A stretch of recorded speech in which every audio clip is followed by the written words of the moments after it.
Change text to image master to TTI master. It's not TTI though, that's the thing.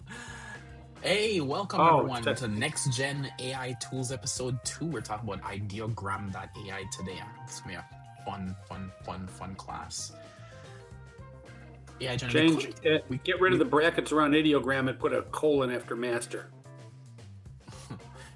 Yeah, we could do that. Let me try that.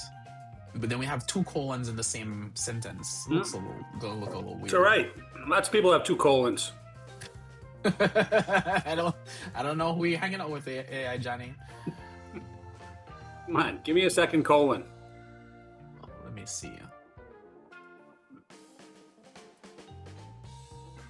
There you go. How's that? I'm not looking anymore. I'm prepping for the intro. Oh man, it all. Welcome to Season 12 of Airhead Institute, your 45-minute AI power-up at noon Eastern, and a massive happy 1-year anniversary to all our Airheads. This month, we're broadcasting live across all the socials and Zoom. If you're new here, join our free AI community to grow alongside other curious minds, and give your kids a head start by enrolling them in the Airhead after-school program. Here's May's weekly lineup. Mondays, we move past syntax and build apps entirely through natural language in Vibe Coding Bootcamp. Tuesdays, we explore accessible, cutting-edge apps for rapid learning and content creation in the Next Gen AI tools. Wednesdays, we track the massive capital flowing into AI and ask the trillion-dollar questions in the AI bubble.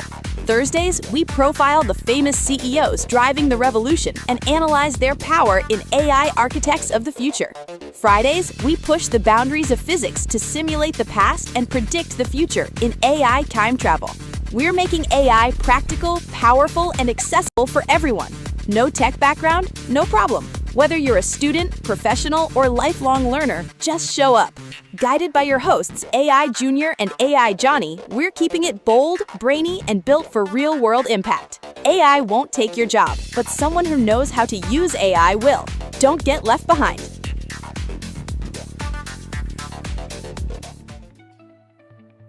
Hey, everybody. Welcome to Season 12 of Airhead Institute. Today is episode 2 of the Next Gen AI tools, and I'm still AI Johnny. Have you ever watched an AI mutate the spelling of something as well known as happy birthday into demonic runes? AI's biggest flaw is spelling, and it's sabotaging your workflow. Today, we obliterate the gibberish. You are about to become a one-person graphic design agency. We're unlocking a platform that generates flawless typography, logos, and merchandise instantly. No more wrestling with pixels. This engine brings language directly into visuals for perfect text on the very first try. I'm handing it off to AI Junior. He's running purely on Espresso, and the only guy here who actually speaks fluent latent space. Take it over, AI Junior. AI Johnny, thank you for a nice intro. Shauna, welcome. Adrian, welcome to the show. Hey, so latent space is getting a little weird when it tries to draw the letter R. Okay, AI Johnny. Anyway, it happens. Appreciated the effort. Welcome everyone. Remember, this is an immersive class. You may not understand everything I say here today, but stick with us daily and you'll be fluent in AI in no time. We're making the connection to this AI class right now. Sorry about that. That's okay. We're making our connection to the AI class right now. Since it's an interactive and immersive class, if you're on Zoom, unmute and ask your questions real time. If you're on socials, there's a 30-second delay, so type your question in early. We're not ignoring you. For series context, we're in week 2 of our Tuesday arc, the Next Gen AI tools. We're looking at accessible cutting-edge AI apps with generous free tiers. Today, we are jumping into Ideogram.ai. So we're going to head over to Ideogram.ai. I'll drop the link so you guys can actually follow along. AI Johnny, what do you say? Yeah, hey, listen, before we touch Ideogram, let's go back to our official large language model of the Institute, Google Gemini. We always consult our high-level colleague to get the baseline before we test these hidden gems. So we asked Gemini to analyze the documentation for us with this question. What is the single most mind-blowing fact about Ideogram.ai right now?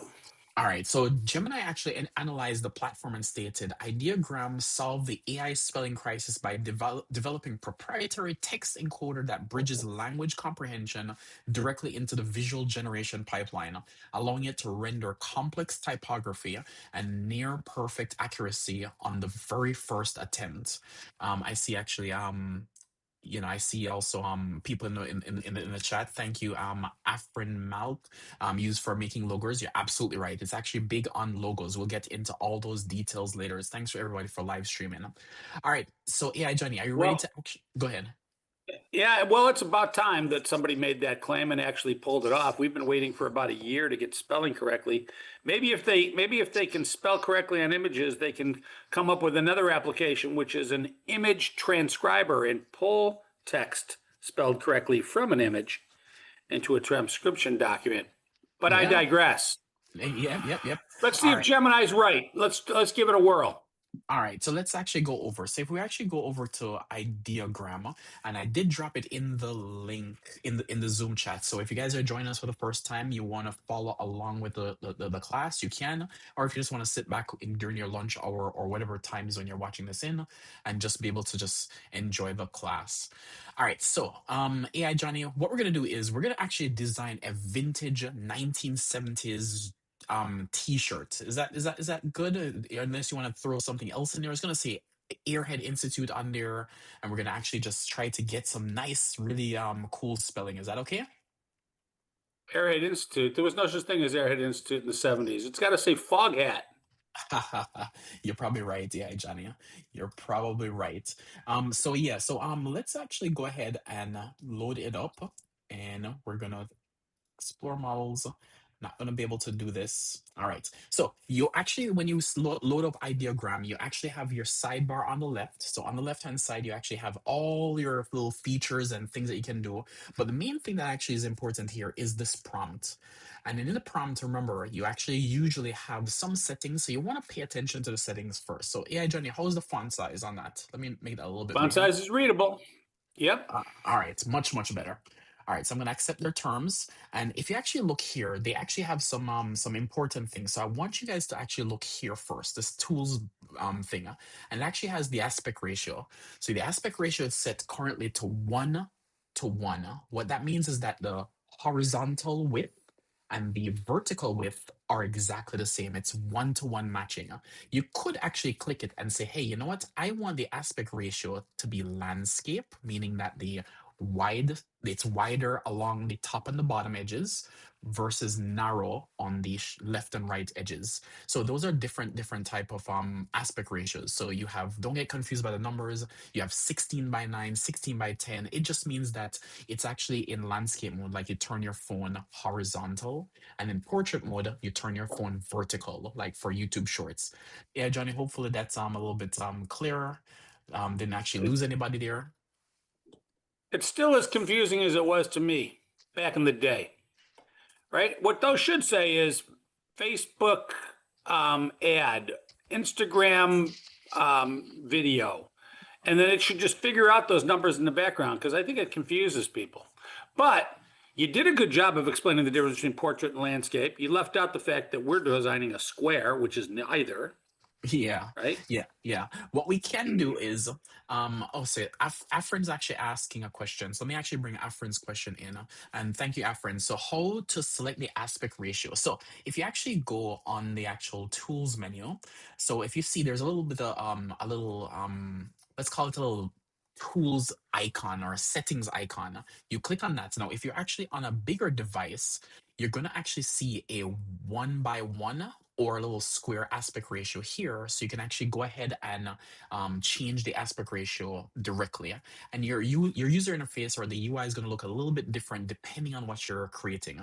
So yeah, Johnny, because we're creating a t-shirt, what aspect ratio you want to create? You want to pick a portrait or a landscape? It's going across the chest, right? Landscape. All right, so let's go landscape. So we're going to go with a 16:9. And because we're going to go with a 16 by 9, so it's actually horizontal, right? And then we are going to now paste our prompt in. So yeah, Johnny, let me zoom in on the prompt a little bit. So it says a vintage 1970 distressed t-shirt design of a bear drinking coffee with the text Airhead Institute in bold retro font. Anything else you want to add to that or update? No, that seems to get the job done. I do want to point out that this graphical user interface of Ideogram, that just that aspect ratio alone, why doesn't Nano Banana have that? Nana Banana does have that. It actually Nana Banana is I actually always have to type in the aspect ratio in the prompt. no, let's go over to Flow. Great question, AI Johnny. So let's actually go over to Flow. Let's create a new project. And if you actually see, and guys, if you actually not sure, we use Nana Banana, we use Vio all the time here at Airhead. So if you actually see here down at the bottom, let me zoom in just a little bit to we keep bigger. So down at the bottom, we actually have access to Nana Banana Pro, we have access to Nana Banana. If you see here on images, Nana Banana gives you the actually horizontal 16 by 9, 4 by 3, 1 by 1, 3 by 4, and 9 by 16. So you can either do landscape or portrait, or if you want to do a little old TV style, the new TV style. So yeah, Johnny, that's how you actually switch it Yeah, here. you're using Flow, but if you go to just gemini.google.com and say create image, it doesn't give you those options. Oh yeah, because that's just Gemini. That's not actually directly Nana Banana. So you're just using the chatbot in that place. If you do want to use real Nana Banana, you can go to AI Studio. And let me show you guys. So on AI Studio, if you want, you can actually say, I want to create a picture. And on the model, let me go here. I'm going to show you guys all these nifty tools. Yeah, Johnny, I love that you brought these things up. Come on.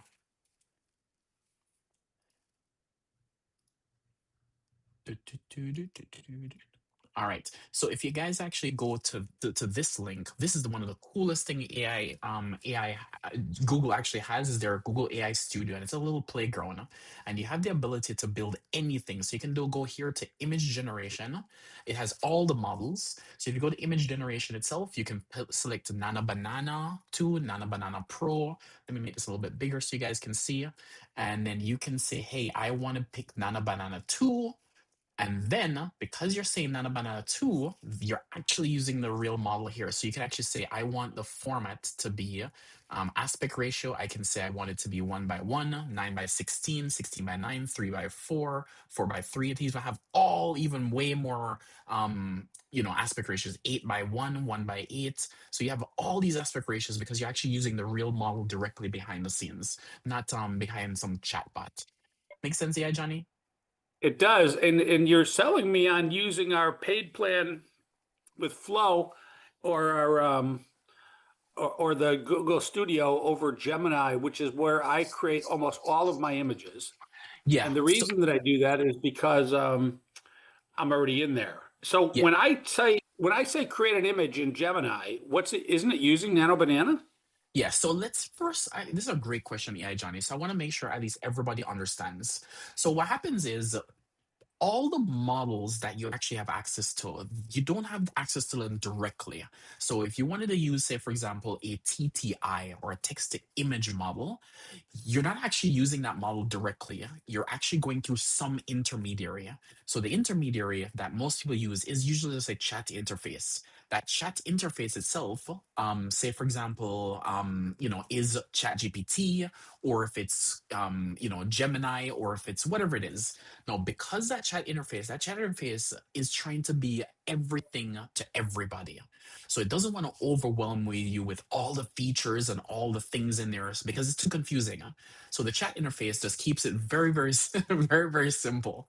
So because the chat interface keeps it very, very simple, because it keeps it very, very simple, what's happened is it tries to minimize all the features. So if you use Gemini the chat or use chat GPT the chat, you'll never get all the nifty features of the model that it offers. So if you use the chat interface, it's mostly a text-based system. So you get the watered down version of all the other things. Make sense? Mm-hmm. All right. Now, with that being said, if you are using the model directly, you do get access directly to the to all the features, and Google AI Studio lets you use the model directly, so you get all the features that they have available. So if you want to do something with images, you go directly to images. If you go directly to video, you go directly to the to flow. So don't so try not to use the generic chat to do anything other than text, right? So that's just the tip of the day here. All right, yeah, Johnny. So we're gonna go back to Ideogram here, and we're gonna go ahead and hit the send button. All right. So we're gonna hit the send. Now, the first thing we notice is that it actually says here it's getting magic prompt. It's generating the images or the image. Hopefully, it's not gonna burn through to my tokens, and it actually generates it's generation complete. So let's see what it actually got us. All right. So I says my image. So first thing I notice here is I have to actually click over to another place. So AI Johnny, we actually generated 4 images here. Which one you want to see first? Let's go with the gray one. All right, so we have a gray t-shirt here. So let's make it a little bit bigger. So that's what it actually did with the actual name and logo. So you actually have a bear, you have the cup, and you actually have Airhead Institute as the actual name. Now that looks really, really good. What do you think, AI Johnny? Having a hard time focusing. Do you remember the episode that we did where we regenerated all the neurons in a fly's brain? Yeah, Johnny. We can actually regenerate the neurons in this bear's brain. But what do you think about the font? Isn't that Cooper? Huh? I think the name of that font is Cooper. Interesting. I'm not really familiar with the name of the Ever font, since but I had my Tesla Neuralink put into my brain, I know every font as soon as I see it. interesting. I love it. Now, if you guys look here, they actually gave us multiple. So they have a little bit more simplistic design on the actual beer, right? And you can actually do really, really good job. Now, one of the things that you guys can do here also is just go ahead and download the actual artifact, and you can actually play around and make changes like upscale it. You can actually have the lettering size. You want to make it a little bit bigger. But before we actually get into that, let's get to our word of the day, yeah, Johnny. The word of the day today.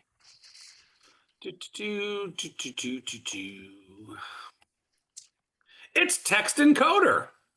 By definition, this is the mechanism within an AI system that translates human text into numerical representations that the image generating part of the brain can actually understand. Analogy, it's like a highly skilled translator standing between an English speaking author and a French speaking painter, ensuring no details are lost in the translation. Exactly. So to deepen that a little bit, standard diffusion models, most image models and audio models are diffusion models. They start with Gaussian noise. Again, if you don't understand everything I'm saying today, keep coming to the show and you're going to learn AI and be able to speak like us in no time.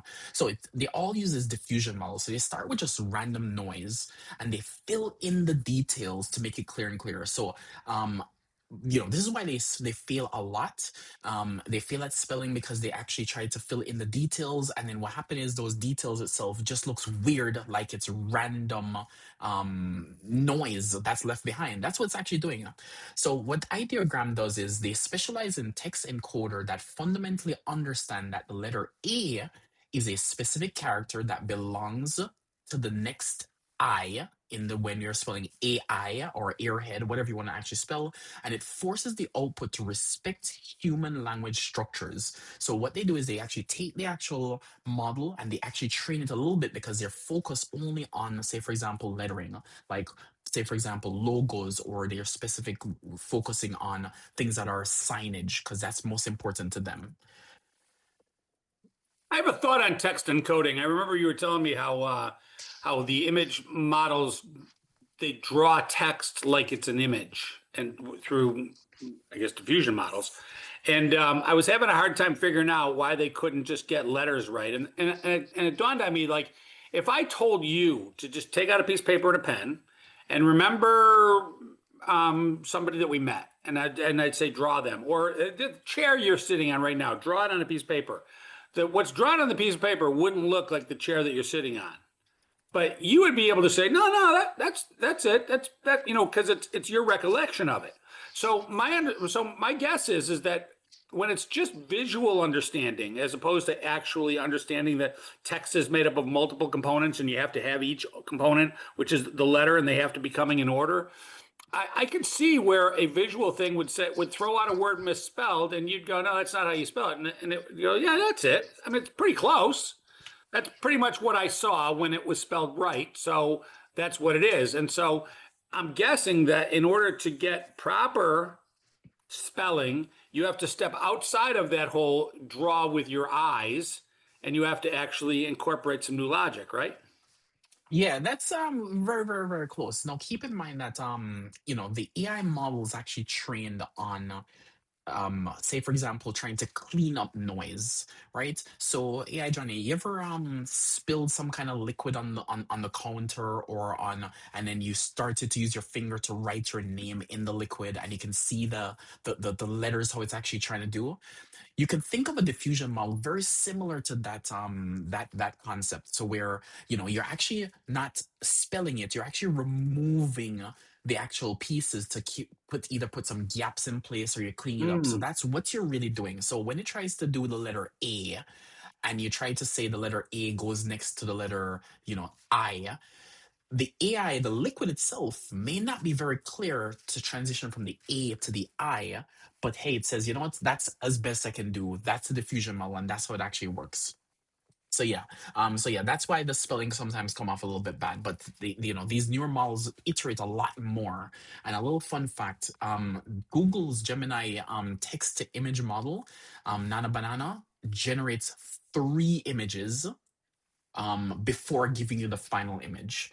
So sometimes it generates 2 images behind the scenes as a draft. It checks it, and then it actually provides that last image itself as the final version. So you have a minimum of at least 3 images that actually is generated through the actual thing. So it does check its own work because it's a thinking model. Your paint on the counter metaphor reminded me of our sculpture class that we did last week, where I could, after I draw the AI in the paint, they'll be like, "Oh, that's a nice AI," and I'm like, "No, the AI was always there.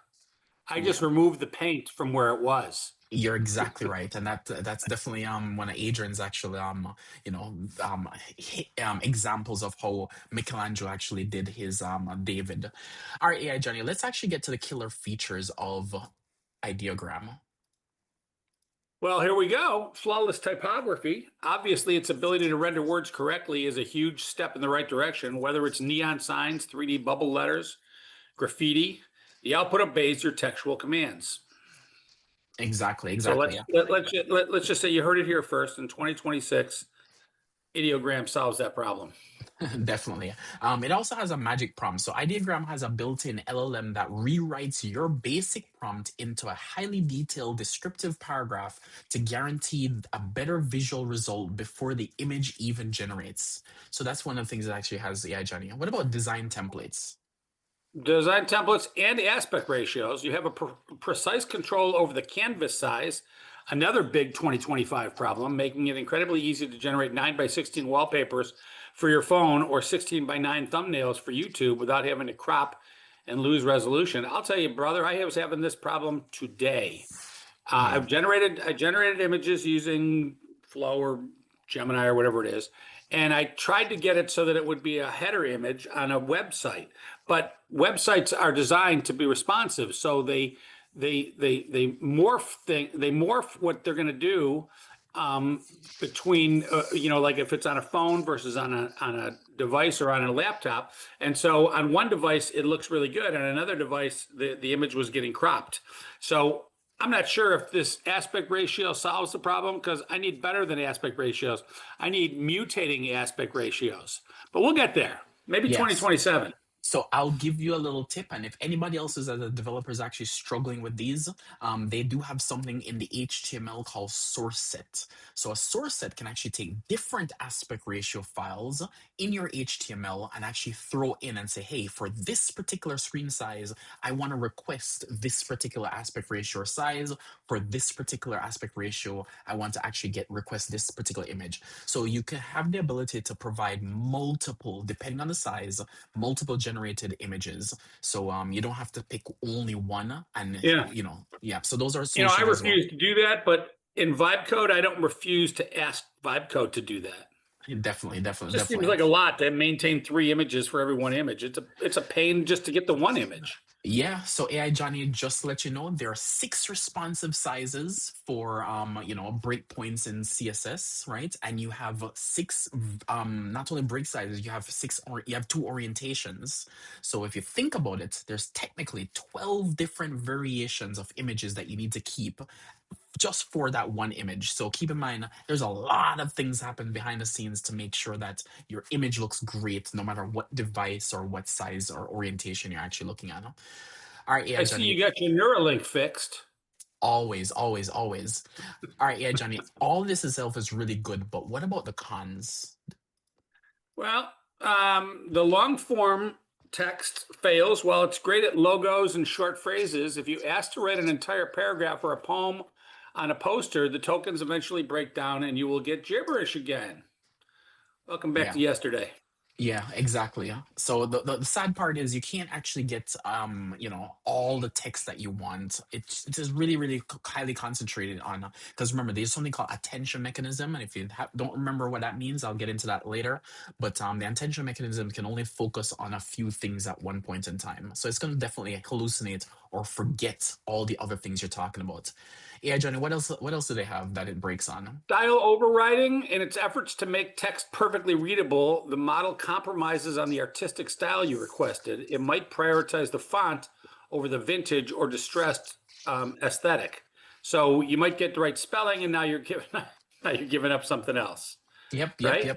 Yep. Always a And trade-off. then prompt adherence limits. Because of the magic prompt feature, the AI sometimes hallucinates details you didn't ask for, adding random background elements that clutter your clean logo design. Yeah, So it still needs work. exactly. Exactly. Let's get into the pricing, because this actually, people want to always know, what are the pricing? What does this cost? Well, it's free like everything else we teach at the school. You can get a daily allotment of standard generation credits. It's great for testing, but your generated images are public and anybody can see them. That doesn't seem like a big downside. Is there anything you've created with AI that you can't let other people see? Like that Well, if you're Airhead doing Institute with a bear drinking coffee? Do you want to keep that close to the vest? Oh yeah, you're right. Yeah, Johnny. What about the plus plan? Yeah. Is it 15 or 20? 15 Well, bucks a month and you get the well, plus? well, they have these, again, your point out's a great Ah, thing. They have these annual versus monthly. Don't get fooled by the annual check, guys. If you're seeing a price, always look for this annual versus monthly. Chances are you don't want to sign up for an annual, especially for the first time you're signing up for a service. So the monthly plan itself is 20 bucks, as AI Johnny highlighted. Thanks, AI Johnny. every time I've bought an annual subscription, I used it for the first month, maybe 2, and I never used it after that. Yeah. So yeah, it is smart to pay the extra few bucks and buy it 1 month at a time. So the $20 plan is the sweet spot for creators. You get priority inference generation, hundreds of fast prompts, and most importantly, private generation, so your competitors can't steal your merch designs. But if you copyright them, then let them steal them. And finally, there's the monthly fee of $60 for the Pro Pair. That's for serious businesses. You get thousands of priority prompts. You get bulk generation. You get API access for enterprise workflows. So if you're actually using Ideogram to do your things, you're just gonna want to pony up that $60 every month. Definitely. No, let's actually get to the deeper dive. Yeah, Johnny, what do you think? I think that this is where you're gonna really put your Neuralink to the test. What is under the hood, Junior? What advanced or really technical things are possible that those of us that can understand you should know about?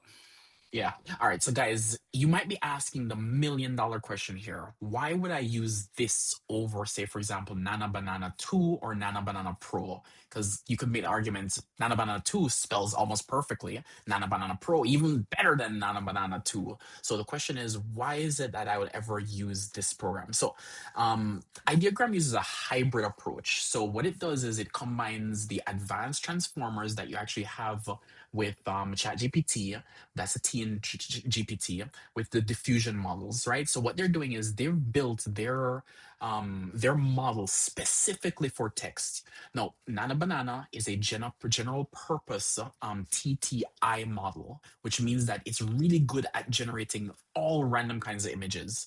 But ideogram, as you saw in the cons, they're bad if you actually start giving it a lot more things. So this model is not really made special purpose for generic stuff. It's really meant for just having logos or images with little amount of text on it. So that's where they actually shine. Now, because of that, there is what's known as limited level of attention or awareness on these models. So what it's doing is it's trying to figure out what is the most important, because on a logo, you really only have that 3 seconds or 5 seconds to capture that user's, oh, I recognize that logo or I recognize that brand because of those really, really, really quick way of actually capturing it. So what it's doing is it's actually using an attention mechanism to be able to focus on what is the really important part of the actual brand or the logo or the design that you're looking at. So because of this, it would actually look at your spelling of, say, for example, the word, Airhead or AI or whatever it is, and make sure that that's the focus of it. And its focus is like 90% of its awareness on the word that you're trying to put, and then put the rest of its 25% of its resources into trying to figure out the rest of the thing, which is why the cons are it would just start to hallucinate and put other random things because it spends so much time on the actual letters that you care about. No, again, because it actually is a proprietary model, they're using a lot of vector embeddings to be able to try to solve and say, hey, these are all the logos that I'm trained on. When you have these general purpose models like Nana Banana or Nana Banana Pro, they actually are just trained on generic images. This is trained specifically on logos, so it actually knows a little bit more details on logos and images itself. So that's one of the things that actually makes this a little bit different. Now, is this model itself for images worth the 20 or $60? If you're generating something for images constantly, you can generate that revenue, sure. But the free version should be enough. But keep in mind that not for commercial use. All right, yeah, Johnny. There are Anybody? some images that the spelling is of paramount importance. If you're creating an image with a password, you have to get it exactly right. The uppercase and the lowercase, if it's a case sensitive password. I was thinking I have a rental house that I have the Wi-Fi password just posted on the wall. You know what I'd like to do is I'd like to use Ideogram. You know those images where you look at them and you don't see anything, but if you defocus your eyes, something comes into play? Yeah, I'd like to use Ideogram to create one of those art things with my password, but you have to defocus your eyes to see it. that's pretty cool. That's I pretty would cool. trust Ideogram to do that over Nano Banana. That's interesting. That's pretty cool. That's pretty cool. Shauna also says, she also says, I need a couple of logos as well. Yes, Shauna, definitely. If then that's Shauna from Shauna Barsky Speaks. Shout out to Thursday nights. B2 AI Johnny. All right. So let's actually get to the key takeaways, AI Johnny. All right, so how can you use this in your everyday life? Well, first of all, let's use it ethically. Always be ethical. Don't use this tool to generate trademark logos like Nike or Disney. Maybe OpenAI you could do, or sell knockoff merchandise. Respect the intellectual property. But here are some creative business and other cases where you can use this. If you want to do a print on demand for merchandise, like we just did today, instantly generate typography heavy t-shirts, mugs, stickers for your Shopify store. Because spelling's important and because what's on that t-shirt or the mug is probably going to be spelled out, it's definitely a good option to look at.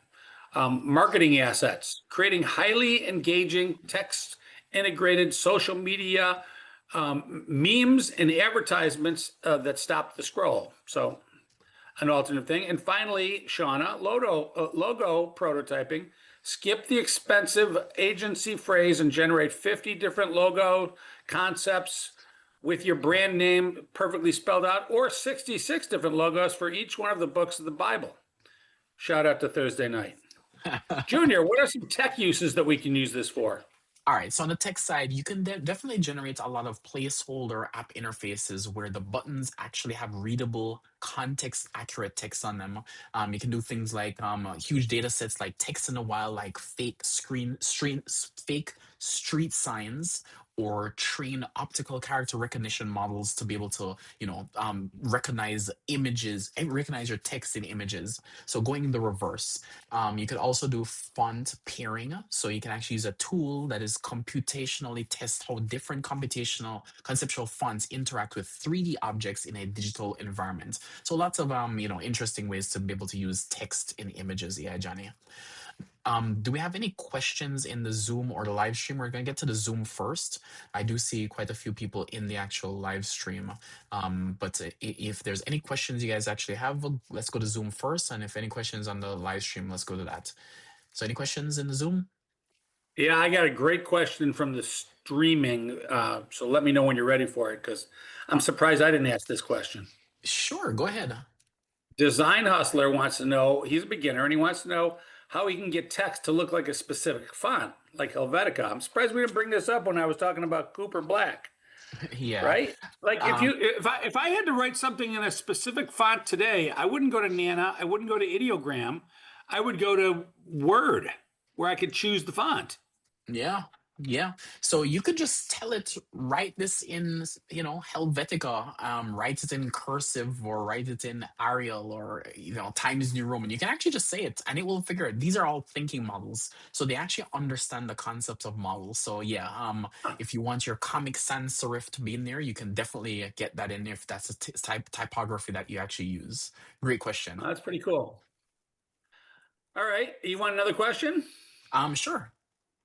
Can I use the API to automatically generate personalized birthday cards with my customers' names on them? That's a great idea, actually. So AI Johnny actually mentioned, generating, some key takeaways and applications. That's a really great application to add to AI Johnny's list of, birthday cards or whatever you think actually is really cool. So that's a good idea. Love it. But What else? but from the prompt, we can only do one at a time.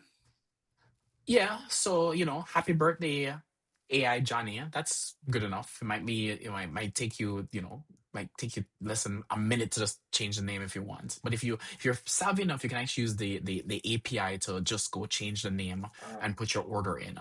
But it's not so bad, yeah, Johnny. Okay. Let's see. Can I use can AI do graphic design and typography perfectly? And are human graphic designers obsolete now?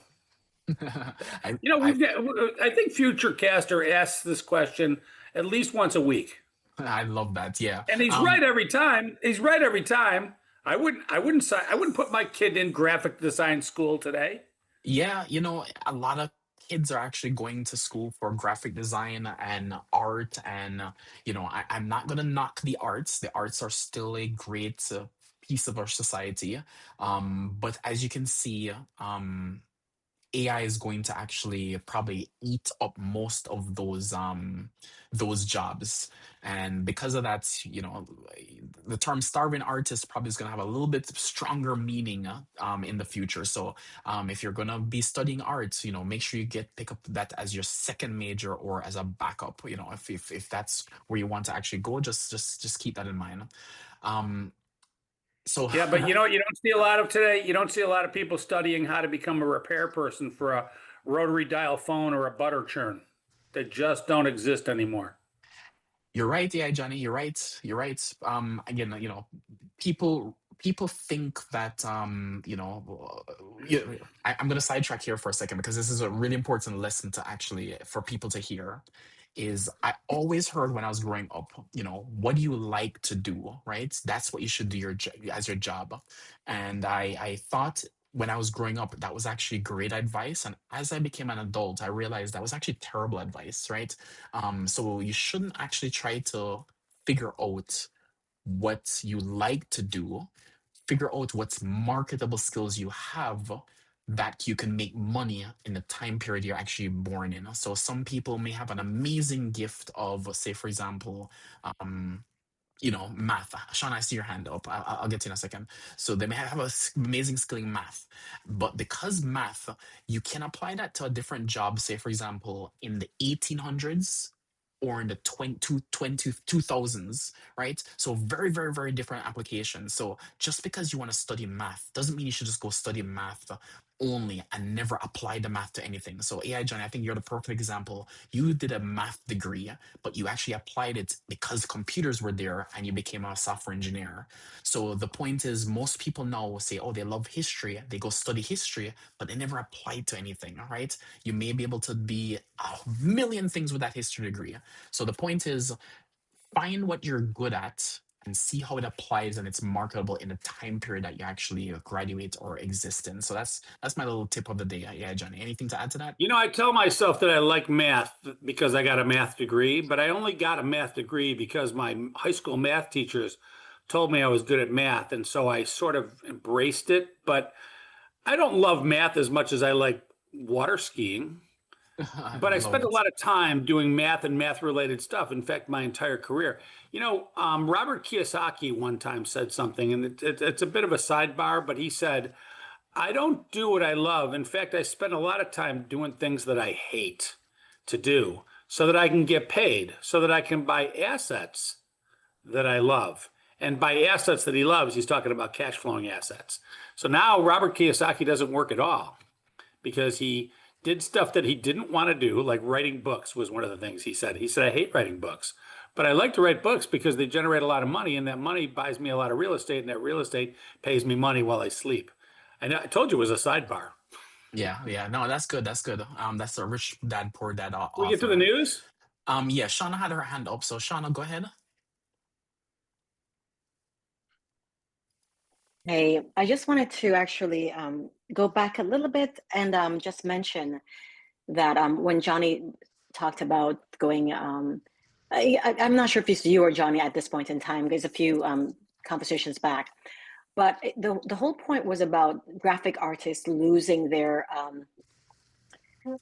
like losing to what's happening with AI and where the digital space is going. And yes, I mean, I'm creating things that I'm not an artist, and I think it looks pretty amazing using the AI. So I do get that. But one of the things I want to just mention or just add is that I still believe that there is some value in getting the fundamentals or getting any degree that a person may have the passion for, especially if they can't afford it. If you have to weigh the pros and cons for the cost, you might be like, it might not be worth it. But if you can't afford it, I still think that people coming in with their expertise seem to have better, just create better in their area of expertise. So let's say an engineer, you might actually be able to use the technology in ways way better than somebody as a theologian would be able to use the technology. But if I don't have any foundation in the word and I'm trying to teach the word with the AI telling me what to say, I might not even know if what it's saying is correct. I might not know if it's sound. I might not know. But if I have some foundations already, I can say, yeah, no, you're off, and I could kind of guide it. So what I think it will do is enhance the people that already have these areas of expertise. These sorry, I didn't realize my camera was off. I should really have turned it on. But so the area of expertise is where these people can kind of like decide, look, I have this area of expertise and I'm going to enhance my abilities. And I think that it's not, everyone is not going to lose everything all at once. I think there's still a need for people with their expertise to bring it, because it's still learning. There's still learning models. And if the world depends totally on them teaching us when they haven't really learned everything, we're going to be all led astray, if you will. That's just my 2 cents. I just wanted to add that it's not all going to be gone at once. We still need those graphic artists, basically. Definitely. So we just to add to that, we know that the better you are in your expertise in your vertical, you'll do amazing with the AI. So we did a news story, AI Johnny, I'm trying to remember. We did a news story where Disney fired their entire Marvel art department, and the graphic artists, all of them just got fired. and people are upset why why they created a multi-billion-dollar business itself. And Disney is actually saying that they did it because of AI. I know the thing is, it's sad that humans lost their jobs, but I'm sure there are 5 or 10 or 15 people itself who are still left at Marvel, who actually has prompts to be able to generate all these assets. So I'm sure those people do have the skills and they have the background, exactly as Sean was mentioning, to be able to generate those things with their expertise. And everybody else who kind of lost their jobs, either they just weren't as prepared for that unfortunate transition to an AI mainly world. Yeah. All right, yeah, Johnny. The news. Thanks, The Sean. for that. president of OpenAI, Greg Brockman's back in the news. Greg Brockman's private journal was subpoenaed, but it was revealed in court that he entirely stopped writing it. And the moment the boardroom controversy started, the entries leading up to the silence contained juicy, previously known details about internal safety clashes and compute scaling wars. I could see the lawyers now. Mr. Brockman, if you were writing your journal every single day until this boardroom controversy started, then why would Santiago be in danger in the first place? Why would he need to be transferred off the base? Apple is in the news today. Apple has finally dropped. Yeah, Johnny, hold on. This is one of my favorite juicy stories of the OpenAI trial. Because Greg Brockman itself is worth $30 billion. He actually started with OpenAI as a nonprofit, and they secretly found out that he actually worth $30 billion because he siphoned off a piece of shares for that private company. Now, his private journals that he was writing in became now public, and they're embarrassing. When I say embarrassing, I cannot imagine your own private thoughts. So guys, the only one thing I would say to learn from this is, if you have anything private, do not write it down, because we would think that the judge would not have allowed, and the defense itself really argued against making Mr. Brockman's private journals not be part of public record. And it's unfortunate that his private information is now read publicly. So now it's part of discovery, and that's there. So unfortunately, it looks really, really, really bad for him and what they're actually doing to try to maybe cover up, because they realize what was actually going on. So we're just watching the news. Yeah, Johnny, what do you think about that? It's crazy. Finally, right? There's somebody out there advocating to not journal every day. Way to go, AI Junior. Take a stand. Yeah. Apple has finally dropped its latest iOS beta, and it includes native on-device image generation built directly into the keyboard. This is expected to make visual AI-generated texting a new standard for millions of users overnight. Confusing. We still have the QWERTY on my keyboard. And lastly, Microsoft's $5 billion AI push in Japan. Microsoft announced a $5 million investment to build specialized AI data centers in none other than Japan. Industry analysts suspect this is a strategic move to secure massive server capacity while bypassing the increasingly strict data regulations popping up across Europe. It doesn't surprise me at all that that's why they're doing it.